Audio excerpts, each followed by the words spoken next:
Hello everybody, this is Gregory with 5 Minute Catholic Apologetics, where 5 minutes of your time may get you to the divine. Today we're going to retort to the belief or statement that I left the church because of spiritual reasons, and juxtapose it as to why Protestants come to the faith. Now before we begin, let's start with a prayer. In nomine Patris et Filii et Spiritus Sancti. Amen. Gloria Patri et Filio et Spiritui Sancto. Succutera in principio et nunc et semper et secula seculorum. Amen. All right, so this is a very somewhat common answer. Like if you talk to a fallen away Catholic, why they left the faith, sometimes they will be honest, and sometimes they'll say it was for spiritual reasons. Let me tell you, anecdotally speaking, nobody I've ever met who's left the faith left for spiritual reasons. That's almost always a front for personal reasons. Personal reasons. And there was a great study that came out. Oh God, it was something like there was a correlation between atheism in men and their relationship with the Father. So if a man had a poor relationship with his father, he was more likely to be an atheist. And in some ways that makes sense, right? Because it's your Father in heaven. If you don't have a good relationship with your Father here, you're going to kind of rebel against everything that your father maybe represented, which was traditional values, and so you rebel. Either way, more often than not, people leave the Catholic faith for personal reasons. It's almost always personal reasons. And we can give some examples. Like classic examples would be divorce and remarriage. What? You're not going to let me remarry? What? Matthew 19? What? The church? What? Whatever. I'm going to go to evangelical church or Methodist church.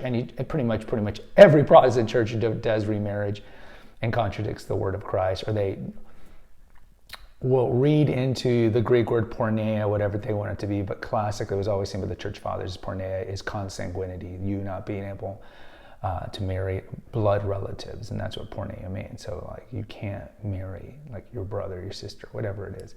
But either way, or you see like I want to bury grandma, I want to cremate grandma in the church and spread her ashes in a river. No, what? What?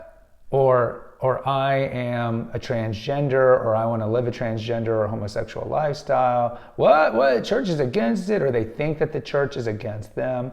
It's personal stuff. A priest told me this once in the confessional, and it offended me. And then what it really is just a justification for leaving the church because they just don't want to be obedient. Being a Catholic is hard. It is hard because we hold ourselves to a certain moral code that clearly you don't see other Christian churches doing. Like, yeah, we talk about this in the episode. Protestantism is lazy Christianity. We don't believe in sola fide. We don't believe in the rapture. We do believe that works do play a part. Of course, we're not Pelagianists. We don't believe that works get you into heaven.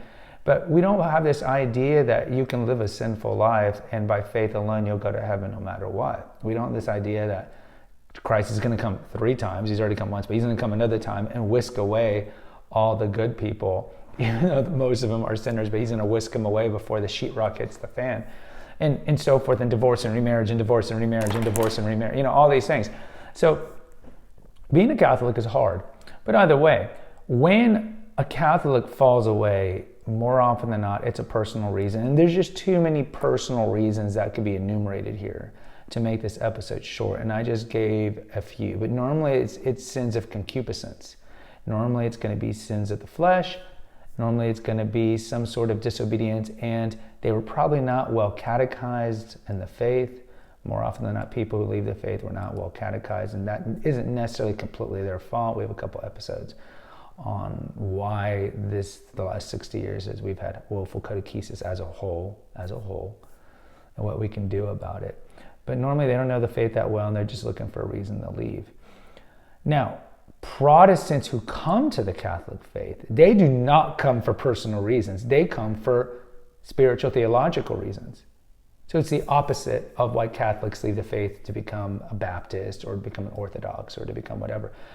Protestant converts, they come because they realize that the Catholic Church is the one church founded by Jesus Christ under the auspices of Peter.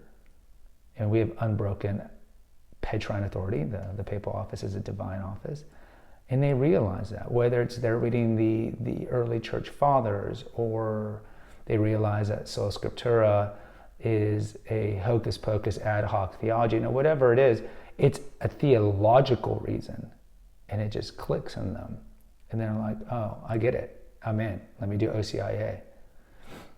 It's not personal reasons. More often than not, Protestants who convert to the faith lose friends, lose family. Their families are not normally like, oh, we've had generations of anti-Catholic prejudice in our family running through. Oh, and you want to join the one group that we've collectively hated forever? Sure, you go do that. We won't have a problem with that. I mean, that is an exception. Can happen, but that is an exception. More often than not, the family is going to give resistance to them converting, and sometimes will even alienate them and disinherit them. So they come for theological reasons, more often than not. A lot of Protestants will stay in their Protestant denomination or Protestant worldview if it's for a theological reason or even a personal issue, because there's just so many denominations that have a variety of different beliefs on theology and on, let's say, social teachings, homosexuality, transgenderism, abortion, contraception, all these things, that they can just shop around and find a church. So if there is, for example, let's say they are in a church that doesn't remarry divorced people, they'll be like, okay, well, I'll just go to the 10th Baptist Street down the street. And if they say no, I'll just go to the 4th Methodist Church of Main Street. So there's always an outlet. So they always have these outlets to stay in the Protestant world. And even if they start having really like wacky theology or personal issues, they can always go to the Unity Church and the Universalist Church. I mean, the Unity Church is one of the, it's barely nominally a Christian church. That church has got some kooky ideas. But they can always stay in that Protestant worldview if it's for like a personal issue like cremation, marriage, contraception, or even a theological view, because we know, and we have that episode here, why do Protestants church jump? Most Protestants don't stay in that one church their whole life. They just are jumping to 5 to 10 churches because they have this kind of mindset where essentially there is an indifferentism where they're all essentially all the same. Whereas if a Protestant goes to a Catholic faith, it's almost always theological because they've seen the truth. But when Catholics leave the faith, it's always a deep wound. There's a deep wound somewhere that they either felt the church didn't nourish them or rebuke them or didn't accept their again, social view on something, on abortion or whatever it is, or some concupiscent thing that they were not able to deal with, whether it be like contraception or masturbation. Well, the church is against contraceptive. I'm out because the whole world tells me contraception's okay, and I'm going to go with what the world tells me and not what timeless Holy Mother Church has told us for 2,000 years. Whatever it is, it's normally a combination of poor catechesis, ignorance, but normally, deep down, it's there's a hurt, and then that's fueled by rebellion, and then they leave. So I do think there is a stark contrast. Guys, post in the comments. Let me know if you agree or disagree, or give me examples. If you don't think that people who leave the faith have this cognitive dissonance where they hide behind, they say it's theological or spiritual reasons, but really it's personal reasons. Hit the notification, subscribe, and share button, share with other people. Until next time, take care, God bless, and pray.